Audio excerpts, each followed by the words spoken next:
Britain in the 1950s was rebuilding, but in certain showrooms, in certain workshops in Mayfair and Crewe, cars were being built that cost more than most people earned in a decade. They were not simply transport, they were statements, investments, works of art on four wheels. And here is the remarkable thing.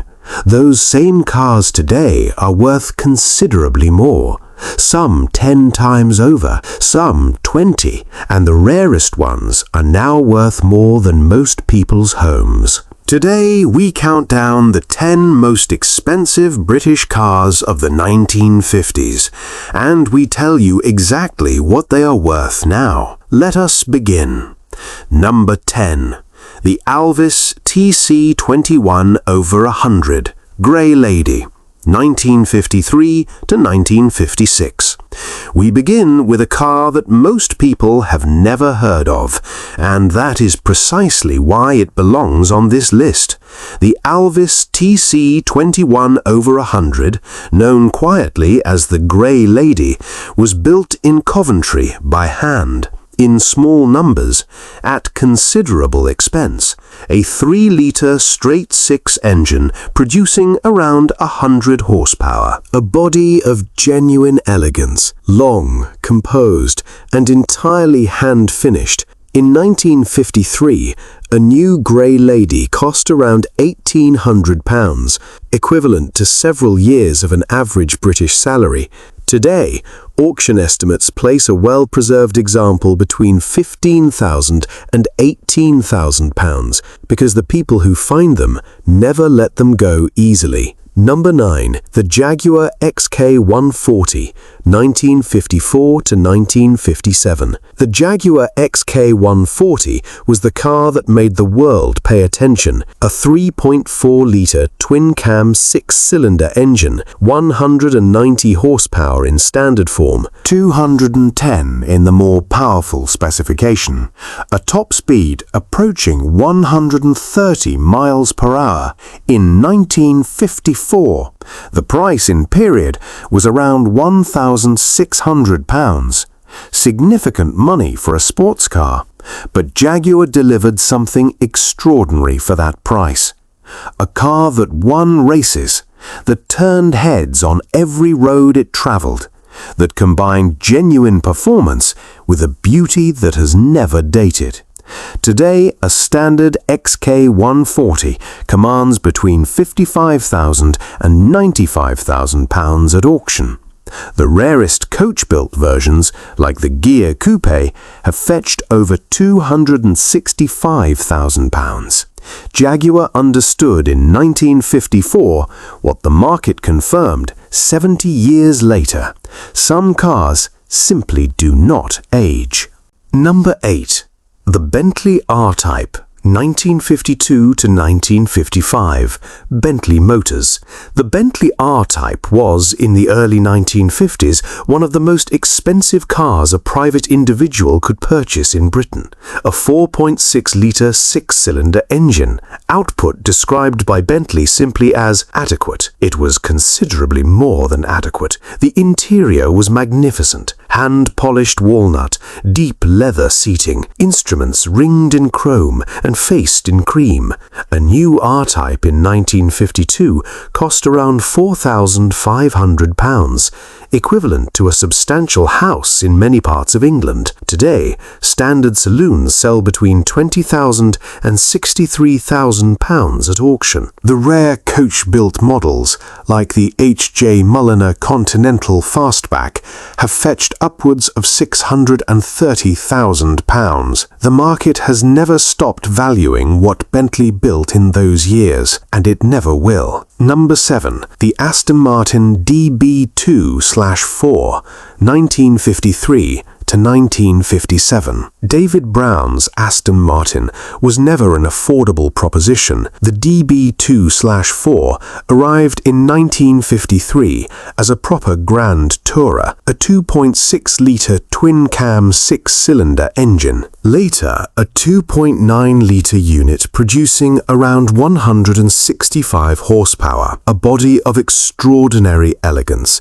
designed to cover long distances quickly and in complete comfort. In period, the DB2/4 cost around £2,700, a price that placed it firmly beyond the reach of ordinary buyers. Today, auction prices typically span from £118,000 to £197,000. The exceptional coach-built versions, like the Bertone Drophead Coupe, have exceeded £790,000. Aston Martin understood something in 1953 that the auction houses confirm every year. Rarity and beauty are a combination that only ever increases in value. Number 6. The Jaguar D-Type.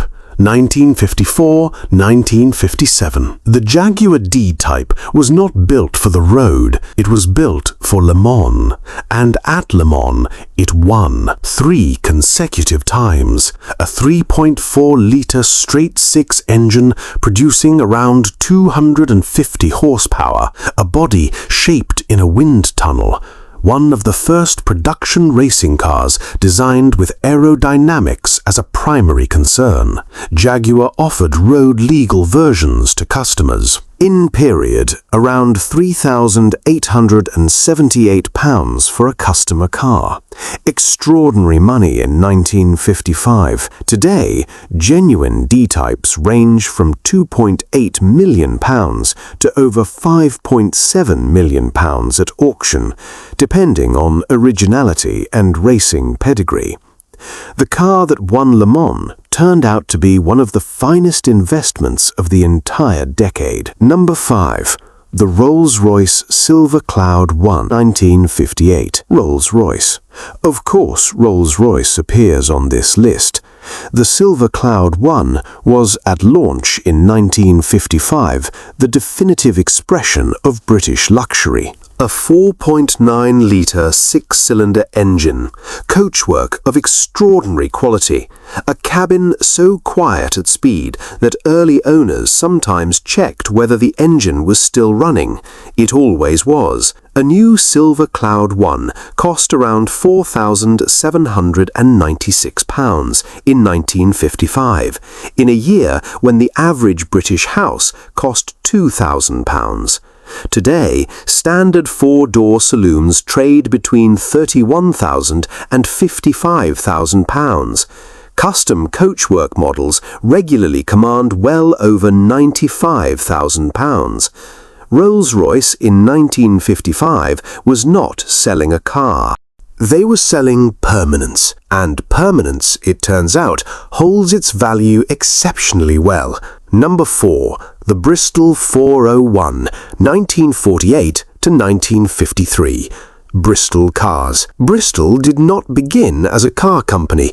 It began as an aircraft manufacturer. And everything Bristol learned building aircraft, they poured into this car. The 401 used a 2.0-litre six-cylinder engine derived from pre-war BMW engineering. Not remarkable on paper, extraordinary in practice. The body was tested aerodynamically at a time when the word aerodynamics barely existed in civilian motoring. Inside, every instrument angled precisely toward the driver. Every control fell perfectly to hand. In period, a Bristol 401 cost around £2,800. Bristol built fewer than 650 of them, each one inspected by engineers, not salesmen. Today, a well-preserved Bristol 401 sells between £25,000 and £45,000 at auction, modest compared to others on this list, but Bristol owners never measured value in money alone. They measured it in integrity. And integrity, it turns out, is rarer than any price suggests. Number 3. The Aston Martin DB3S, 1953 to 1956. Aston Martin. The Aston Martin DB3S was built for one purpose: to win races. It very nearly did. At Le Mans, at Goodwood, at the Nürburgring. A 2.9-litre twin-cam 6-cylinder engine producing around 240 horsepower in full racing specification. A body of aluminium, light, purposeful, and undeniably beautiful even in racing trim. Only 31 were built. Just 20 of those were customer road cars. In period, around £3,500 for a customer specification. Today, a 1956 DB3S Special was estimated between £1,380,000 and £1,775,000 at RM Sotheby's Monterey in 2023. 31 cars, each one now a museum piece that occasionally, remarkably, still races at historic events. Number 2. The Rolls-Royce Silver Wraith, 1946 to 1958. The Silver Wraith was not one car. It was hundreds of individual cars, because every body was coach-built separately by Park Ward, by Hooper, by H.J. Mulliner, by James Young. No two identical. Each one a collaboration between Rolls-Royce engineering and the finest coach builders Britain had ever produced. In period, prices varied enormously depending on specification. A basic chassis cost around £3,000. The coachwork added considerably more. Some complete Silver Wraiths cost over £8,000, genuinely extraordinary in the early 1950s. Today, auction results from 2023 and 2024 show prices ranging from £43,000 to £315,000. The finest coach-built convertibles, like the Freestone and Webb examples, estimated between £275,000 and £315,000. Because they were never just cars, they were commissions, and commissions from the finest craftsmen Britain ever produced are now rarer than anyone imagined they would become. And here we are, number 1, the most valuable British car of the 1950s. Not merely in price, but in legacy. The Jaguar C-Type won Le Mans in 1951 and 1953, a 3.4-litre straight-six engine. A tubular steel space frame chassis, a body designed entirely around the demands of endurance racing. In period, Jaguar sold customer C-Types for around £2,327.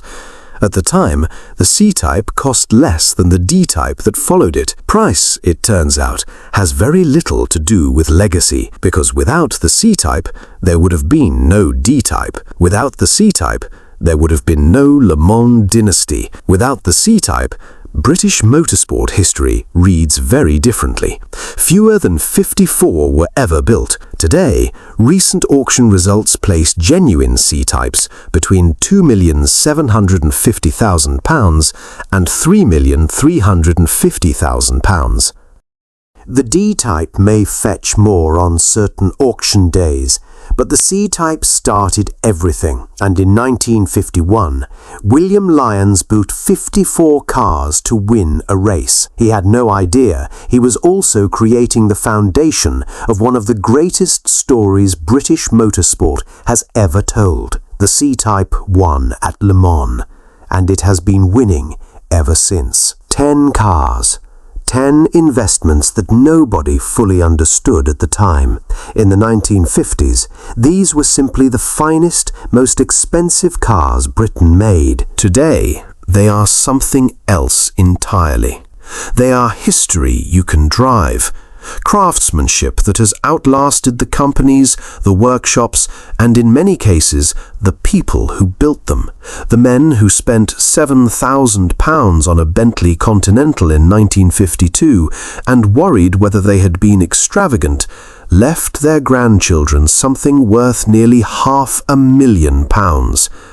The families who kept their Jaguar C-Types in garages through the 1960s and 1970s are now sitting on assets worth millions. Britain in the 1950s built cars for people who appreciated the finest things. It turns out, the finest things appreciate back. Subscribe, because there is plenty more history worth remembering.